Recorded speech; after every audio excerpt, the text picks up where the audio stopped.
오늘 영상을 시청하시게 되면 멋모르고 있다가 매년 최대 500만원 정도 손해볼 뻔했던 아찔한 실수를 하시지 않게 될 것입니다. 시작하기 전에 구독과 좋아요로 응원 부탁드립니다.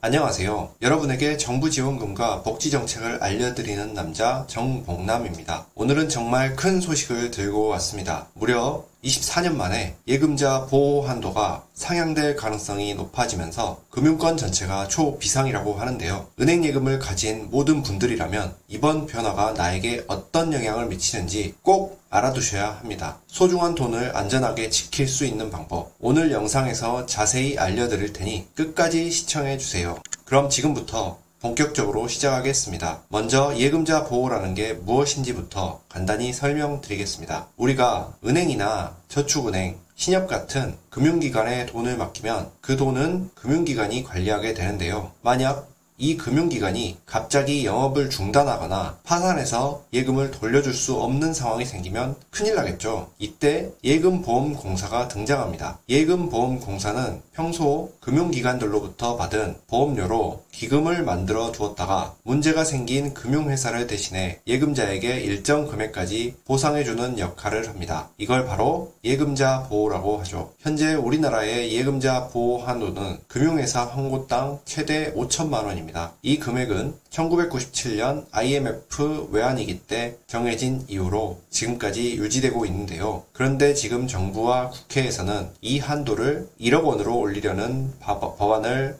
논의 중입니다. 만약 이 법안이 통과된다면 24년 만에 예금자 보호 제도가 크게 바뀌는 겁니다. 그렇다면 왜 지금 이 시점에 보호 한도를 올리려고 하겠습니까? 첫째 이유는 다른 나라들과 비교했을 때 우리나라의 보호 한도가 너무 낮다는 지적이 많았다는 것입니다. 미국의 경우 예금자 보호 한도가 약 3억 5천만 원, 영국은 1억 5천만 원, 일본도 9천만 원 수준입니다. 우리나라는 이들 국가에 비해 보호 수준이 상대적으로 낮기 때문에 국민들이 느끼는 불안감이 컸던 게 사실입니다. 둘째로는 보호 한도를 올리면 사람들이 더 많은 금액을 은행에 맡길 수 있어 금융시장 안정에 도움이 됩니다. 특히 새마을금고나 저축은행 같은 중소금융기관의 경우 보호 한도가 높아지면 예금을 더 많이 유치할 수 있기 때문에 경영 안정성도 함께 올라갈 것으로 기대됩니다. 저축은행 예금이 최대 40% 증가할 가능성이 있다는 분석도 나와 있습니다. 그러니 오늘 소식을 들으신 분들이라면 보다 금리가 높은 은행을 발빠르게 알아보셔야겠죠. 물론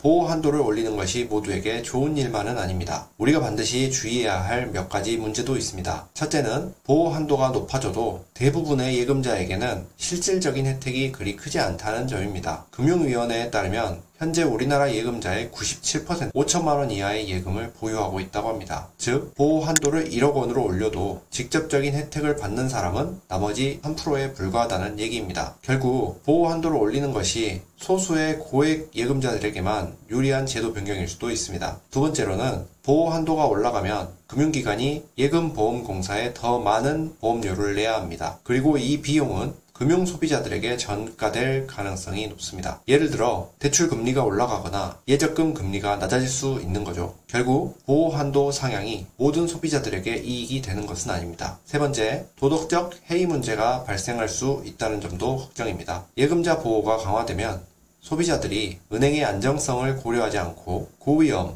고수익 상품에 투자하려는 경향이 생길 수 있습니다. 또 금융기관들도 어차피 보호받는다는 생각으로 부실 경영을 할 가능성이 높아질 수 있습니다.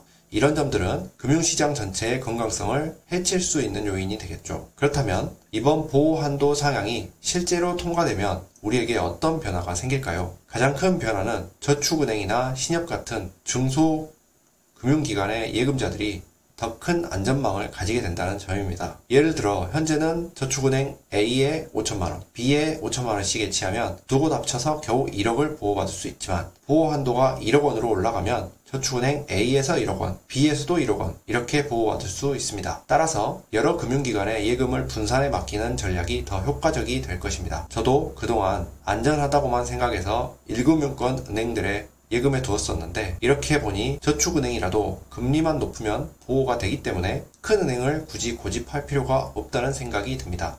오늘은 예금자 보호한도 상향과 그 의미에 대해 자세히 알아봤습니다. 아직 이 법안 국회 본회의를 통과한 것은 아니지만 통과된다면 24년 만에 큰 변화가 될 것입니다. 우리 시청자분들께서도 이번 기회를 잘 활용하셔서 예금 계획을 다시 세워보시길 권해드립니다. 저는 오늘 또 스레드 인스타 유튜브의 정부 채널을 살펴보면서 여러분에게 발빠르게 정보를 전달해 드리기 위해 불철주야 뛰어다니고 있습니다. 이런 저를 응원해주시는 것 구독과 좋아요, 알림 설정입니다. 저 정복남은 여러분에게 도움되는 정보를 찾아 다시 떠나겠습니다. 다음 영상으로 돌아오겠습니다. 끝까지 시청해주셔서 정말 감사합니다.